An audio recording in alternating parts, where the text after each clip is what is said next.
So here we go, approach at the PMDG 737-800 into Bastia Airport. It's going to be a really interesting approach because the LNAV guidance, the longitudinal navigation assistance we have here, which is the magenta line on the navigation display, it will be on offset with the runway. So we cannot use the LNAV guidance all the way till the end. Which you will see in the approach chart here in a second. Another interesting thing is the VSD we're going to use, the vertical situation display. If this is a new thing, then just stay tuned, I will explain it here in a second. First we'll bring up the approach chart so we can have a quick look here on what's going on. So as you can see here, we got the final approach flag on a heading of 174.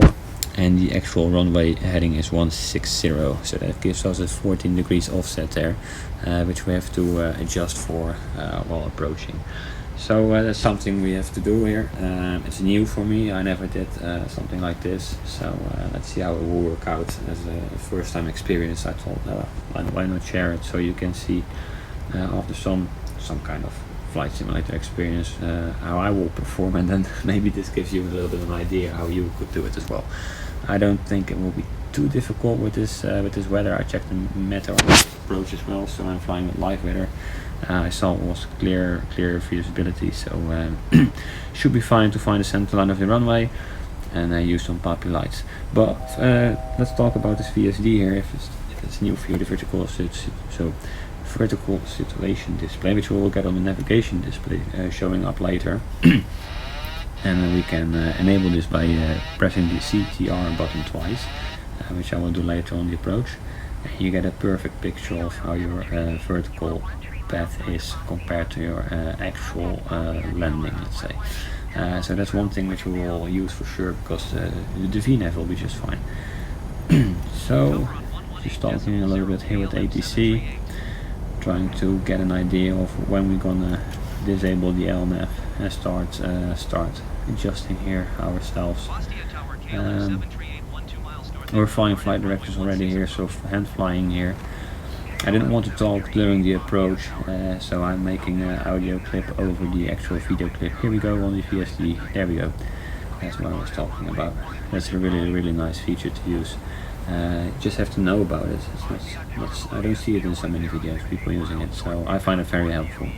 So definitely worth using, and the range will adjust while you're adjusting the range as well. So this is going to adjust along with the distance. As you will see, we're still on a range of 10.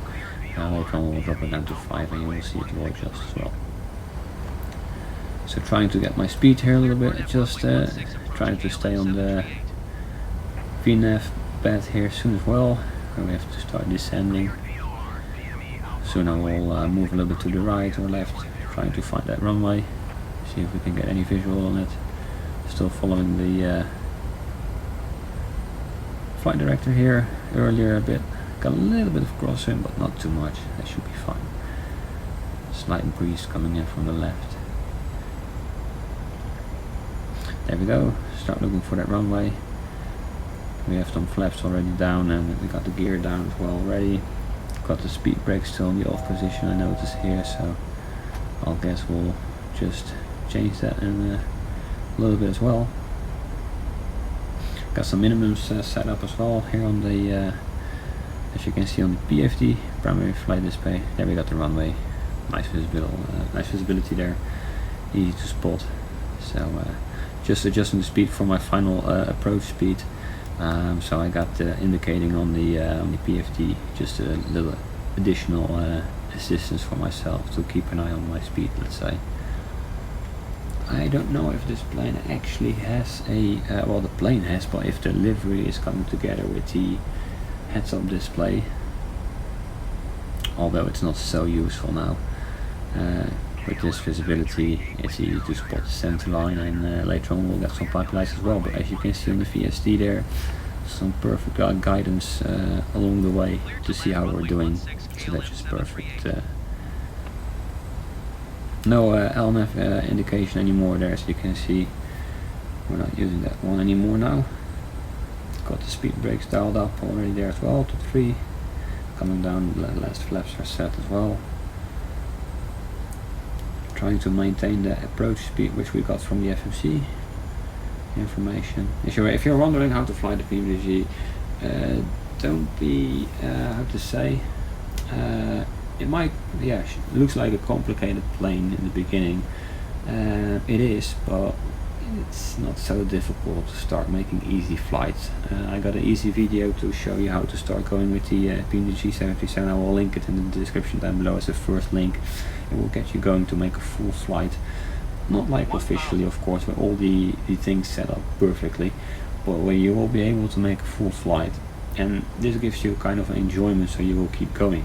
If you have to start from a cold and dark start and you don't know how to start from a cold and dark start, taxi to the runway and all this stuff, it will get you just from the runway line up, take off, make a full ILS landing on the other runway, either with the LNAV, with the ILS and the autopilot engaged all the way to an auto land, or you can disable the autopilot and make a manual landing as well.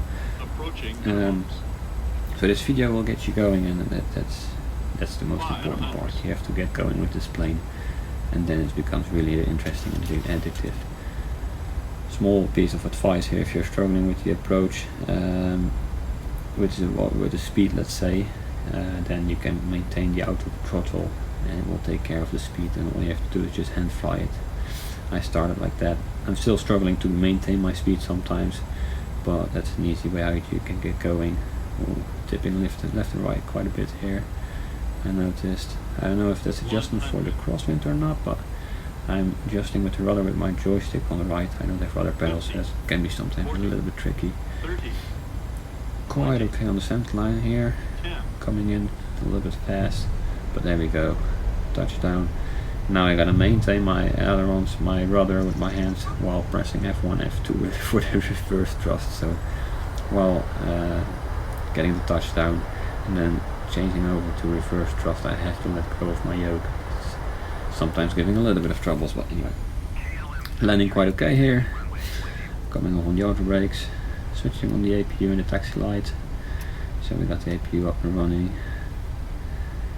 And while we're at the gate, or while we're getting up to the gate, let's say, I noticed while sitting in a real gate, let's say, waiting for an airplane, I noticed they coming in with one engine running. So it's something I am trying to do now sometimes as well, just cutting off on the inside engine while making my final turn, if it's a right turn to the gate. Sometimes already cutting off my inside engine a little bit earlier. They say no gates available for us, or no parking, let's say. It's a flight from my virtual airline with a 737, so they're doing flights to this airport with a 737, I believe, or maybe it was with A320, but anyway, they're doing flights to this airport with the bigger airlines. But they don't give us any parking spots or gates. Anyway, we'll see if we can just get something here ourselves.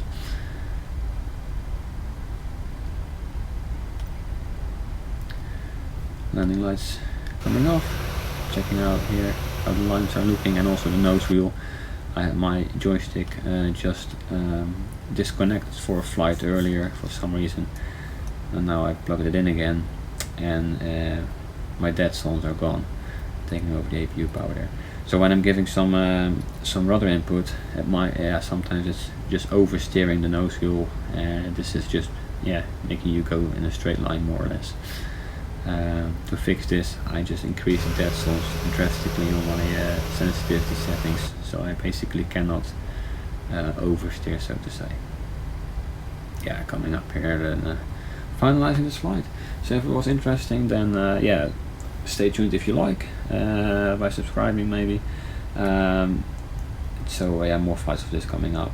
And if you have any questions, don't hesitate to ask in the description. I try to make a video about it if it's useful, or if it's an easy explanation I can give, I will give it directly in the comments down below. Thanks for watching, and I'll see you on the next one.